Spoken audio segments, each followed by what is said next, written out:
नमस्कार दोस्तों, facts mirror में मैं मनोज गौड़ आपका स्वागत करता हूं। दोस्तों, किम जोंग दुनिया के सबसे बड़े तानाशाह के रूप में जाने जाते हैं।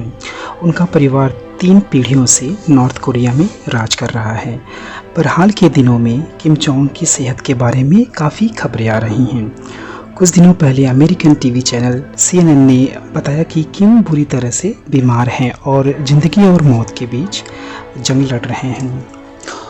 उन्होंने दावा किया है कि किम की दिल की बीमारी की वजह से सर्जरी किया गया था, जिसके दौरान उनकी हालत काफ़ी ख़राब हो गई और वो ब्रेन डेड हो गए, यानी कि कोमा में चले गए।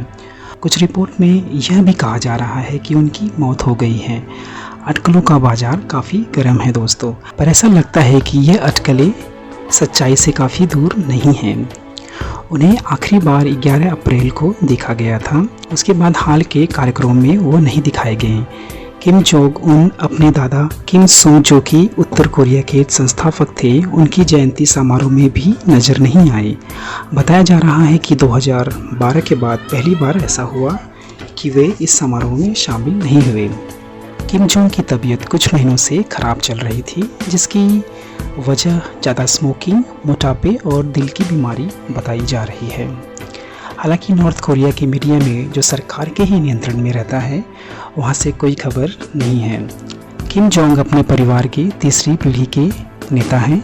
2011 में उनके पिता किम जोंग इल की हार्ट अटैक से मौत होने के बाद उन्होंने सत्ता संभाली थी। तब वे सिर्फ 28 साल के थे। 1948 में किम जोंग के दादा ने नॉर्थ कोरिया की स्थापना की थी। तब से किम का परिवार इस देश पे राज कर रहा है।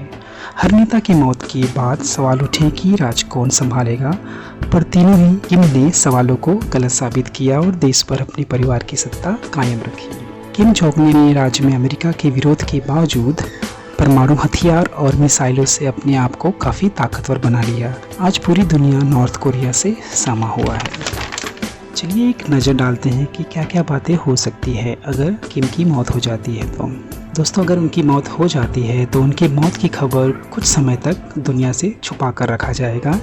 ये खबर तब बताई जाएगी जब किसी नए को राज करने के लिए चुन लिया जाएगा। उनके लिए एक बड़ा फ्यूनरल रखा जाएगा और काले कपड़े में इस खबर को बतलाया जाएगा। काले कपड़े पहनना वहाँ शोक मनाने का एक तरीका है। शोक व्यक्त करने के लिए फूट फूट कर रोएंगे, क्योंकि वहाँ के लोग लीडर्स को अपना भगवान मानते हैं। हालांकि कुछ लोगों को इस बात पे काफ़ी संदेह है। एक रिपोर्ट की माने तो यह ज़बरदस्ती किया जाता है। जब किम के दादा की मौत हुई थी तो 3 साल का शोक मनाया गया था और उनके पिता की मृत्यु के समय 100 दिन की। तो जाहिर है कि किम जोंग का भी शोक महीनों तक चलेगा। दोस्तों, अगर उनकी मौत हो जाती है कि छोटी बहन किम यो जोंग सत्ता संभाल सकती हैं। तब ऐसा पहली बार होगा कि कोई महिला नॉर्थ कोरिया की बागडोर संभालेंगी।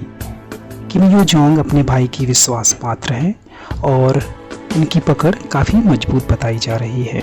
दोस्तों, उनकी मौत के बाद नॉर्थ कोरिया का खात्मा भी हो सकता है। अगर किम की मौत के बाद लीडर्स बनाने में एक सहमति नहीं होती है, या तो कुछ मतभेद हो जाए, या वहाँ की जनता नए लीडर्स को अपना नेता मानने मना कर दे, तो वहाँ पर हालात काफ़ी बिगड़ सकती है और जिसका फ़ायदा उठाने के लिए अमेरिका, रशिया और चाइना आगे आएंगे।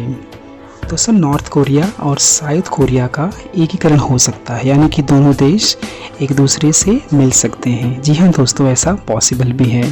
पहले पूरा कोरिया जापान के अधीन था, पर द्वितीय विश्व युद्ध के बाद इन्हें 2 टुकड़ों में बांट दिया गया, south Korea and north Korea. South Korea एक डेवलप देश है और नॉर्थ कोरिया अपने तानाशाह की वजह से काफ़ी पिछड़ा हुआ है। दोनों देश मिलकर एक हो सकते हैं, क्योंकि एक रिपोर्ट के अनुसार नॉर्थ कोरिया के लोग भी चाहते हैं कि वो एक देश बन जाए। दोस्तों, हो सकता है कि नॉर्थ कोरिया की सत्ता किसी और परिवार के हाथों में चली जाए, या तो कुछ लीडर्स मिलकर एक साथ वहाँ पे शासन कर सकते हैं। दोस्तों, उनकी मौत एक बहुत बड़ी पॉलिटिकल हेरफेर कर सकती है और पूरी दुनिया की निगाह इस पर पड़ी है। दोस्तों, आपका वीडियो कैसा लगा कमेंट्स करके बताएं। अगर आपको वीडियो अच्छा लगा तो शेयर एंड सब्सक्राइब कर लें। Thank you.